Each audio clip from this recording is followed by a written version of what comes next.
if he continues to play like he did in this first game, two-way, 200-foot, great defenseman play for a kid that's 6'4", 210 pounds, like, I don't know that they can afford not to have him in the lineup if he's going to play like this every night, especially against a really good team. So I was very impressed. Because you'd love to, because if you had the opportunity to confidently trend him toward being on this team at the end of the season, and he's showing you through a circumstance you did not ask for, that he can do it right now, Yeah.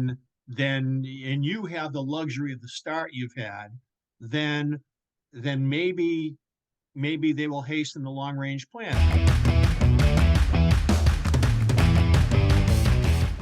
Welcome to another edition of the Pucks with Haggs podcast. As always, I'm your host, Joe Haggerty. You can find my stuff at joehaggerty.substack.com, where if you get a premium membership, you will get all of my articles in full, emailed right to your inbox. All you got to do is sign up for the newsletter, and it comes right to you. I am also covering the Bruins and writing after games at Boston Sports Journal with Greg Bedard, Mike Giardi, and a cavalcade of stars, some very talented people working over at that site, so you can check out my stuff over there as well. And with me today, as always, and on a regular basis, is my buddy Mick Colageo. Mick, tell them where they can find your work, and tell them if you would like to plug anything else in this week's episode as well. Well, okay. Thank you for the invitation, Joe. Happy to be here. First off, I'm plugging it. It's cold out now, and so this is hat season, so I'm starting to enjoy wearing my various hockey hats. Yeah, so, the original six one's always a crowd pleaser. I like it. Yeah, warm me up quicker than I thought I would. So Fred Addis was in town before last night's game with Don Gallinger Jr. If you haven't heard of Don Gallinger, he played for the Bruins as a teenager in 1942. He was then caught gambling on NHL games and suspended for life. And look at this book. Fred Addis just published it on Chadburn Press.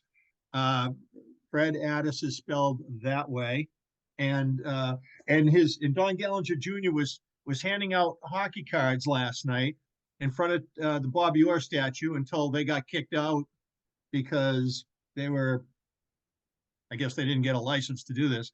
So, but they were at the game last night. It was great meeting Don. A little Gallinger guerrilla Jr. marketing. I like it. That's good. Yeah. I mean, of all the marketing that goes on, amazing how you can sell T-shirts on the sidewalk that say F this or F that, but a Don Gallinger Jr. car, handing out a card about his father who actually played for the Bruins because of a new book, that gets kicked out. But that's the way it is. So there's that. My stuff is on rinkwrapmc.com. I link to Twitter, X, so you can find me at Mick Colageo there, the way it's spelled on my screen. And I'm now going to start chiming in with Boston Hockey Now a bit, supporting Jimmy Murphy's work there and helping out there, writing the hockey news as well. Yeah, I'm getting around. I'm here with you. Good. And show them the book one more time, Mick. This will make a really good stocking stuffer for the hardcore Bruins fan out there. If they have every single book that's ever been out about the Bruins, there's another one you can get for the holiday season. Thanks for that, Mick. And let's thank our sponsors really quick. FanDuel Sportsbook. I'm this exclusive wagering partner of the CLNS network. NFL season is completely in full swing. So is the NHL season. Right now, new customers get $150 in bonus bets with any winning $5 money line bet. That's $150 if your team wins. So if you've been thinking about joining FanDuel, now is the time. Let's also thank Factor Meals, America's #1 ready-to-eat meal kit. Calorie-conscious options, delicious meals, dietitian-approved, chef-made, ready in 2 minutes in the microwave, very fresh, delicious, 550 calories per serving. Factor Meals, we love it. It's delicious and good and easy to make, especially if you're busy like me right now, coaching hockey teams and everything else. So head to factormeals.com/Haggs50 and use code Haggs50 to get 50% off your first box. All right, let's get into the business of Boston Bruins hockey and the NHL now, Mick. Bruins are coming off some very good wins. The Florida Panthers win, the shootout win over the Toronto Maple Leafs. These are big boy Atlantic Division heavyweight wins, quality wins. These kind of fly in the face of the people that were saying the Bruins were playing cream puffs in the first few weeks, playing all the Western Conference teams and non-playoff teams. Well, now they're playing teams that are playoff teams and that have very good players on them and are deep, heavy, lineups that are going to battle you. And they've come out with a couple of impressive wins. So they continue to impress me. They continue to show me that they are very much for real. And it's encouraging to see that, while also still hearing from guys like Brad Marchand and Jim Montgomery that, we're not at our level yet. We're still getting better. There's still a lot of things to improve, but they just keep piling on points and basically stamping their playoff passport right now while they continue to work on this work in progress of a new Boston Bruins team this season. I remember last year feeling very similarly because a team full of X factors and age and mileage, you just don't know how well all those things are going to go, and you certainly don't expect them all to go well. Yep. So, but a disproportionate number of those things did. What was not on my radar was that this team, like last year, can find a variety of ways to win. This team can pull wins out of its sleeve when some things aren't going good, whether it's a good power play night, a bad power play night, a bad start. There've been several bad starts this year. Last night was a very good start, but Toronto had a great pushback rather suddenly. Marner and Matthews are elite players in this league, and the way they were able to give this game a shove, very similarly to the way Pasta and Marchand did in a prior game. They can give the game a push. They can turn up their notch, turn up the heat a few notches on the stove and change a game. They can make a push. And that's what the Leafs did last night. And the way the Bruins hung in there with that, even though they were on the ropes for a good chunk of time after that, they figured it out and they got their game back. And that required some simplifying and some physicality, and they did it. And the thing I keep loving about Poitras is Matt Poitras was really driving the Leafs kind of nuts because there's not enough data out on this kid yet. Teams haven't seen enough of him playing in the NHL to know his moves, to know how to cut him off, how to scout. They don't have enough pro scouting on him yet. So even though he's going to get better as he goes, there's an advantage he has right now that they don't really know his game yet. And while they don't know it, he's given them problems. He's sustaining offensive zone possessions that are keeping the Bruins alive for opportunities to score or maybe force a penalty, that sort of thing. And it's really working out nicely. Yeah, and you know what? Even when they do sort of get more of a scouting report on him, I think he's still going to be very effective because part of it is winning battles that he gets in the battle and he wins it. And, and I was talking about this last night.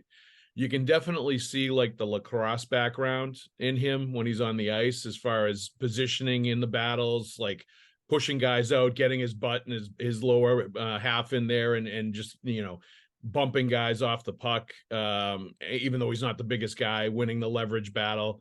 And I see that in youth hockey too right now, coaching. When kids play lacrosse, you can tell when they get into puck battles by how they handle them. And they twist well. They do unpredictable direction changes because that game is so much more circular with the net way out in the field that they are able to play in a more circular way. Is that the way I like my hockey? No, I like it to funnel. I'm glad when they push the nets back to the boards, and they would have gone another foot if the rinks allowed it.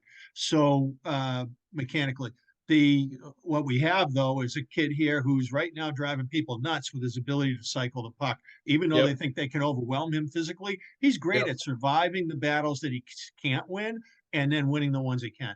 The only thing I would say is that it's going to be interesting to watch because he does a lot of high risk things up high by the offensive blue line. See like if that's going to end up being a problem, or if he just has a knack for being able to do that and flirt with danger a little bit and be able to get in and out of it because he's really good handling the puck. He's fast, spinning out of traffic and pressure and all that stuff. Like he's shown the ability to do all those things in addition to getting his butt in there and bumping people off the puck and winning puck battles. So I think some of that is going to continue to happen even as teams get used to him and the way that he plays. But some of that stuff, to your point, I think it's going to be interesting also if they like zero in on when he comes up high by the blue line and he starts to like spin, we're going to jump all over him and That's where the pro scouting way. is going to be there. They're going to have that on film, that they know that when he likes to make this move right here, we're going to send a second guy and we're going to have a 2-on-0 or something like that. So that will be interesting to see how that works. Score early this NFL season with FanDuel, America's #1 sports book. Right now, new customers get $150 in bonus bets with any winning $5 money bet. That's $150 if your team wins. If you've been thinking about joining FanDuel, there's no better time to get in on the action, NFL. The app is so easy to use. There's a wide range of betting options, including you got spreads, you got your player props, you got over-unders, and more. So visit FanDuel.com/Boston and kick off the NFL season. FanDuel, official partner of the NFL. There's a few impressions I get. One of them is obviously Patra and his ability to continue to be effective. And I thought his last shift of regulation in that game against the Leafs last night was his best. And it was winning battles. It was extending pressure in the zone. It was like making sure the puck stayed in the offensive zone and the Leafs couldn't get it out of the zone to release the pressure. And you could just see it was both creativity and it was old-fashioned just winning battles. And that's kind of the bread and butter of his game.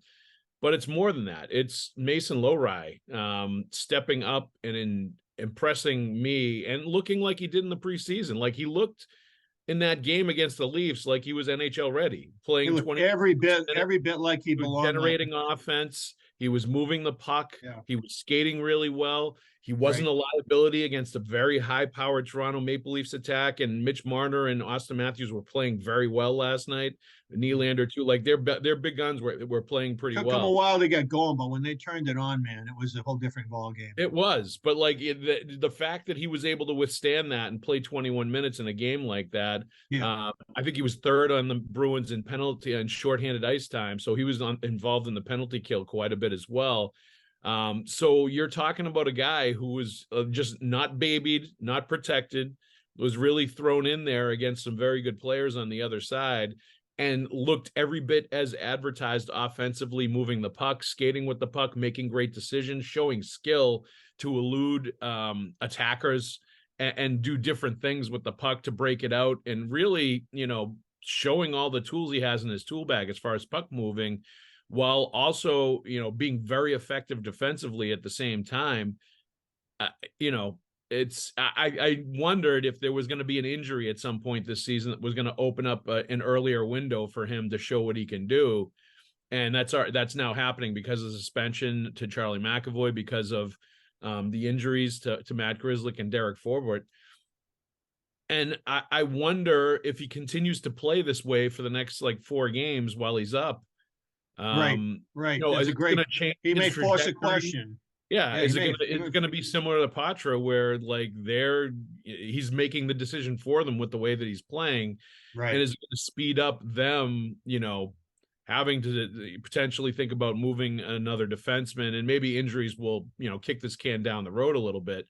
But I think if he continues to play like he did in this first game, 200-foot great defenseman play for a kid that's 6'4", 210 pounds, I don't know that they can afford not to have him in the lineup if he's going to play like this every night, especially against a really good team. So I was very impressed. Because you'd love to, because if you had the opportunity to confidently trend him toward being on this team at the end of the season, and he's showing you through a circumstance you did not ask for that he can do it right now, then and you have the luxury of the start you've had, then maybe they will hasten the long range plan a little bit like the spectacular thing that happened when Charlie McAvoy was supposed to play out the end of his season in Providence in 2017, and the Bruins had a situation that required him to take a plane to Ottawa, and he steps in and he's in the playoffs and he's like lights out. And it's like, Yeah. holy crap, this guy, Yeah. give him a hanger, give him a stall, tell him to get a place, you know. And in some ways, it Right. was a little easier for them to do it then, not because it was the playoffs. It was obviously a big stage, but because there's no salary cap in the playoffs. So that wasn't part of the calculation, and they didn't have to worry about that, that part of it, him entering into it. So that made it a little easier to just, like, as soon as injuries hit them, to call on him and bring him up. This, with the salary cap and the glut of defensemen that they have, makes it a little bit more of a difficult situation. So it's going to be interesting to see how they sort of dance through it. But I have a hunch on this. What's that? I have a hunch on this. I think What's Grizz that, has been the guy who's been wearing the bullseye all these months.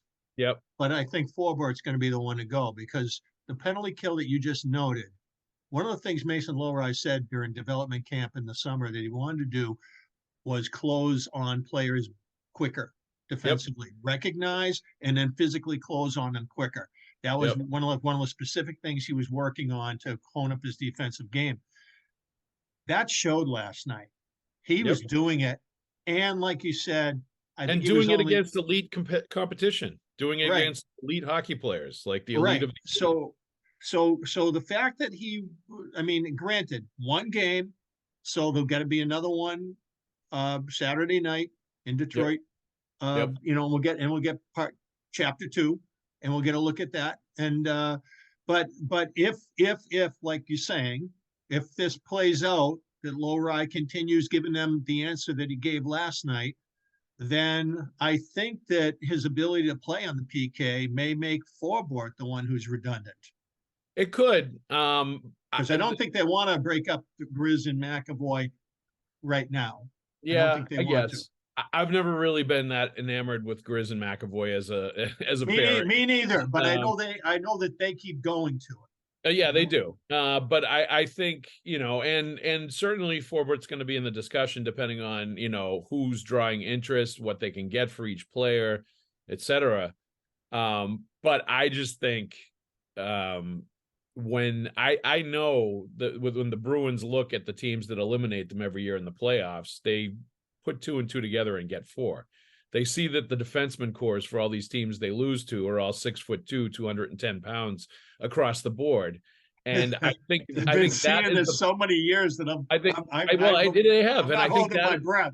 Right. Well, that's the part where, like, at a certain point, you just got to make the tough decision that even though we all love Grizz, even though it's a great story, even though he's a local kid, and I don't want to see him go personally, because I really like him and I like his whole family. Well, if he were making less and he was a third pairing guy who could be a specialty player that you knew could play up in the lineup, and that's where he was. But it's a little like Torrey Krug in that he's a guy who's making a little too much money. In the case of Krug, he was making way too much for what they felt like they could keep going and doing. And he becomes a liability in the playoffs. Like, as much as he's a good stick defender, he's good positionally. Like, he's good at cutting off plays before they get in the defensive zone. There are some things he's very good at to, try to mitigate his lack of size defensively. But at the end of the day, if the puck gets stuck in their zone, he's going to get blown up in front of the net and thrown away from the front of the net by bigger guys. And injured and unavailable. Yeah. No, and he gets hurt. And there's nothing he can do about either one of those things. They're totally out of his control. They're not his fault. But at the end of the day, if you have an ability to take a guy that's a horse, is huge, and is going to be able to use that size in addition to moving the puck just as well as Matt Grzelcyk, and he's much bigger, that's an upgrade you have to take. That's an upgrade you have to say, you know what, we're doing that. We're going to place this guy in for this guy. And thank you for your service, Grizz. I hope that, I hope we can get a, nice draft pick or something for you and start to, reload some of the assets that we've traded away over the years. That's what I think the Bruins will be sitting there thinking to themselves, because I think, also Matt Grzelcyk is going to have more value, I think, than Forbort out on the trade market, were they to move him. I think his ability to move the puck, his ability to play 20 plus minutes, his ability to do some certain things, that's going to be more attractive, I think, to other teams out there, especially when, like, if he's playing top 4, $3.5 million or 3.75, whatever he's making, is not exorbitant for a guy that can play top 4 minutes. Like, that's actually pretty good value. So, I think that, I still think that's going to be the guy when push comes to shove. And, talking to people around the team, I think that's the expectation too, is he's going to be the one that gets moved when there is an odd man out among the defensemen. But like, I just think it's a more urgent conversation now based on what we saw from Mason Lohrei last night against the Leafs, because he certainly looks like he's ready and he's NHL ready, even if he wasn't, going gangbusters down in Providence. So I think that whole thing is interesting. And the other, let's say, so just as an aside, I know their minutes weren't anywhere near Lohrei's, but I thought Mitchell equipped himself very well. He did. I thought that he looked better than he did in the preseason. It looked like he was trying very hard, and this was a less was more game for him, I thought, and I liked that from him tonight, last night, and and I also felt that Wetherspoon, he has a funny game. He likes to make ambitious plays. He'll like fire the puck across a zone and a half if he sees a guy. It's not quite with the system. He's a little more schooled a different way. So I don't think he's a fit, but he was fun to watch. Riverboat gambler. Yeah, a little bit. Like, even if it's not an unsafe play, sorry for the double. But then he would see a guy, he would just go and do it. He wouldn't like say, "Oh, this is what we do here." He just went boom. So it was fun to watch. We do have Factor Meals to help us out. America's #1 ready-to-eat meal kit when it does get busy, when it does get crazy, when we do need a quick meal. They fuel you up fast with flavorful and nutritious ready-to-eat meals delivered straight to your door. Takes less than 2 minutes to cook them. They're fresh, never frozen, meals ready in 2 minutes, like I said. They have calorie-conscious options, going upscale with some of the things they're offering now, like surf and surf meal options, roasted garlic filet mignon, and shrimp and Cajun spiced shrimp and salmon, which is like right in my wheelhouse. This is the kind of stuff I'm all about. So it's got everything for everybody. There's 34 plus chef prepared, dietitian approved weekly options for meals. You can get snacks, you can get breakfast items. Like it's a great deal. So if you want to get Factor Meals, go to factormeals.com/Haggs50 and use the code Haggs50 to get 50% off of your first box. It's a great deal. I've tried it. It's fantastic. I recommend it to you. We love these ready to make meal kits, especially when we're on the go with our kids. So one more time, that's factormeals.com/Haggs50 to get 50% off your first box. You won't be sorry if you go to Factor Meals. It gets the Haggs thumbs up seal of approval. No, the whole game was great. I mean, I totally was on the same wavelength with Jim Montgomery when he just basically came up to the podium unsolicited and was like, "Well, that was a great hockey game." I was like, "Yeah, that was playoff level hockey," and it was really fun to watch back and forth. Two very good teams going at each other, but it was all the more impressive given that the Bruins were missing three, frontline defensemen. And to your point, Wetherspoon and Mitchell, I think were in the 13 minute of ice time range. So they were definitely getting protected a lot more than the other ones. There was no protection for Mason Lohrei. He played almost 22 minutes, was thrown out there quite a bit. I do think this is actually a good situation for Hampus Lindholm too, over the next few games, for him to get a lot of minutes and sort of really get his game untracked. He was 28 plus minutes against Florida. He was over 29, I think, last night against Toronto. And I think this is a situation where like they can just feed him shifts and get him ice time to really sort of get his confidence back up to where it was last year. Cause he has not started the year like he did last year. It's been a much quieter, much more understated. More muted version of him. Away. Last night, you're right. These last two games remind me more of him before McAvoy came back to the lineup. And now, coincidentally, McAvoy out of the lineup. So Lindholm's minutes goes up. Now, granted, he's a left shot, McAvoy's a right. So it's while it's not directly interchangeable, it's interchangeable in terms of role and how you divvy things up. Now, Monty went to a Lindholm-Carlo pairing in the third for matchup purposes, as they knew Toronto was going to be pushing. But prior to, Lindholm was anchoring a pairing and not with Carlo, and he was taking a good lead. He given more, he gives more. and it's nice to see him build that out. It'd be nice to see him play his best when McAvoy's in the lineup, even though they're not in the same pairing. It's just a little weird that he seems to thrive more with a greater load, put more plates on his, he carries them better. He carries more plates better. I don't know why, but he does. I just want to say, looking at this game, that I didn't know what Kevin Shattenkirk had left, but 22 minutes last night in a situation where he's not in the sheltered pairings that he would get with a full lineup. He's not in protected matchups, and he was pretty damn good. The other guy who blew me away was Giordano, who was 40. That guy is a freaking beast. Now, granted, Riley plays the same side of the ice and played 100 minutes, whereas Giordano was even more. What did Giordano play? 21-36. So he's up there with Shattenkirk, not with Riley, obviously, who had played half the game. He played a Brad Park kind of game. But that was quite a performance.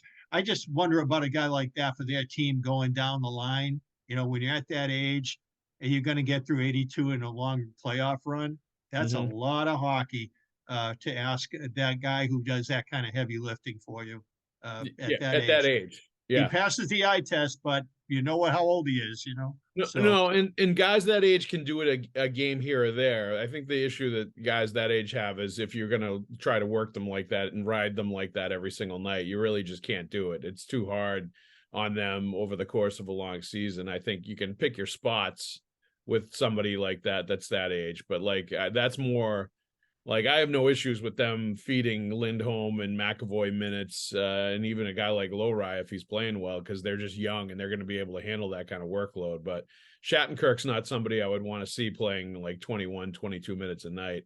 I think that would definitely be too much for him. But it was great to see that in that particular game. The other thing to touch on from the game against Toronto was you finally started to see the Jake DeBrusk that people were expecting to see to start the year and we're hoping to see. I thought he was very good.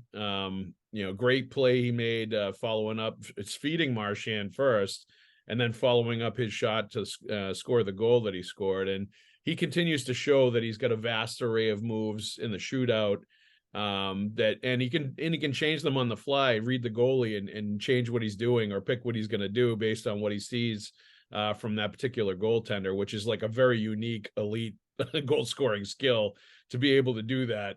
And that's what he was talking about after the game last night was he saw something that made him decide to flip that changeup shot that he does where he just kind of lobs it up into the top corner because he knows the goalie's guessing something else.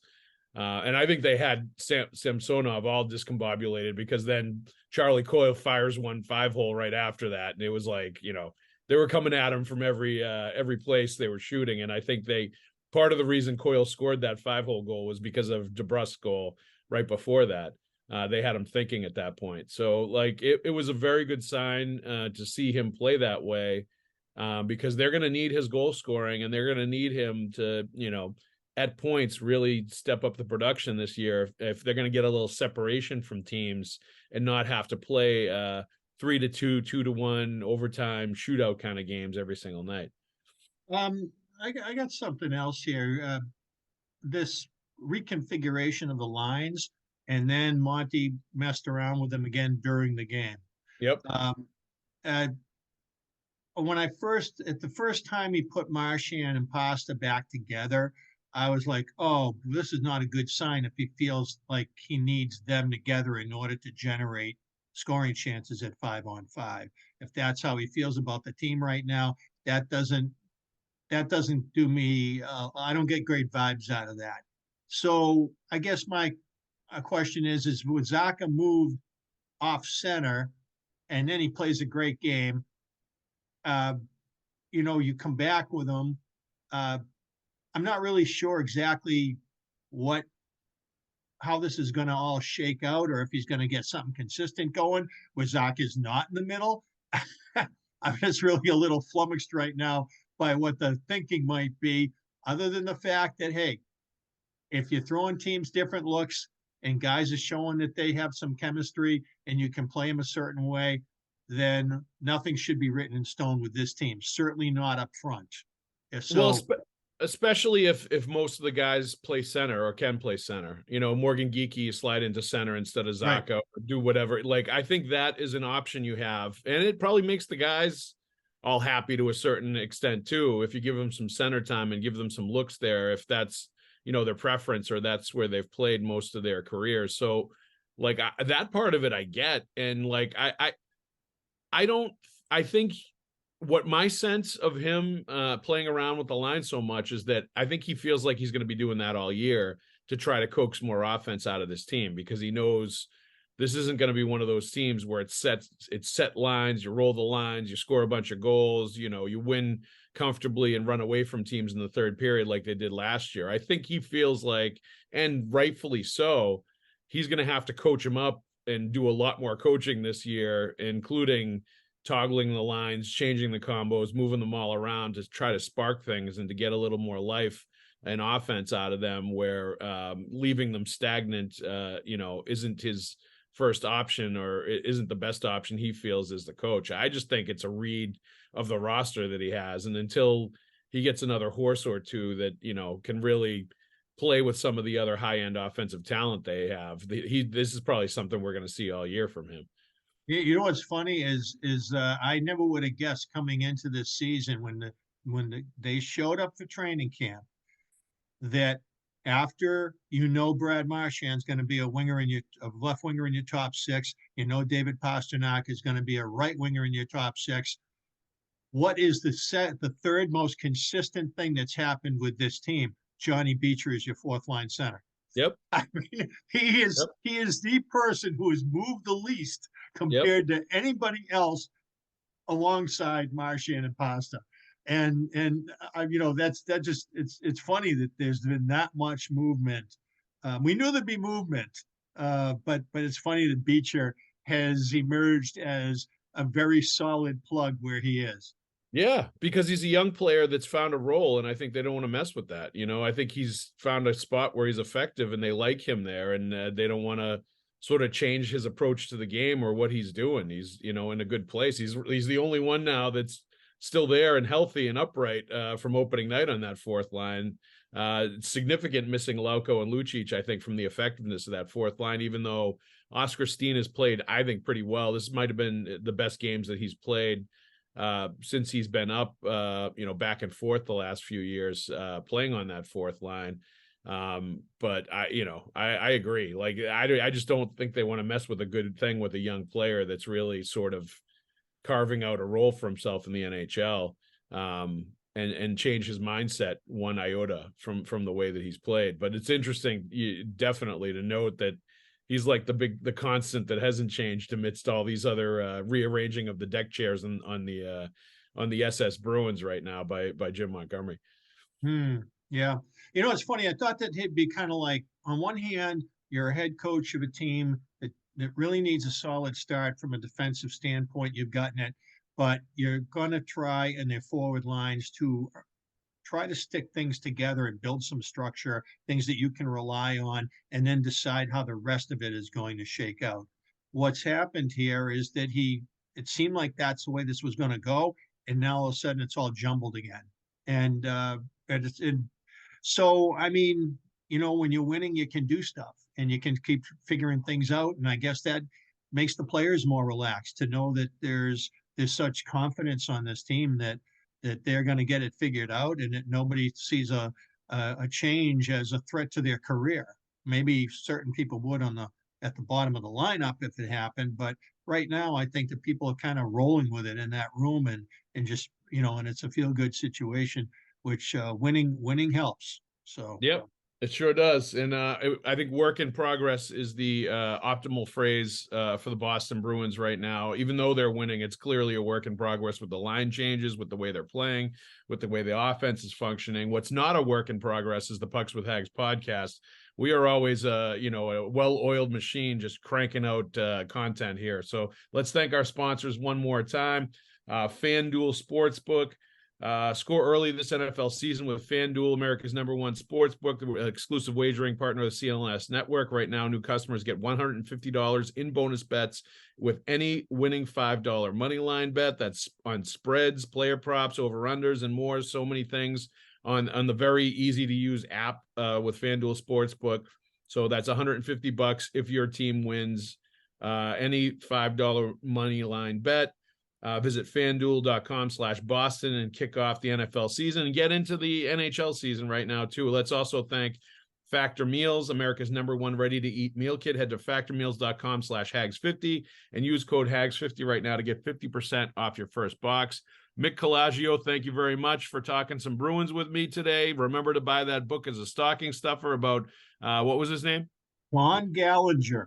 Don Gallinger, yeah. Let's go Google Don Gallinger on Amazon and rifle up the book sales. Mick, thank you very much for joining us. Everybody, thanks for listening. We'll see you at the rink.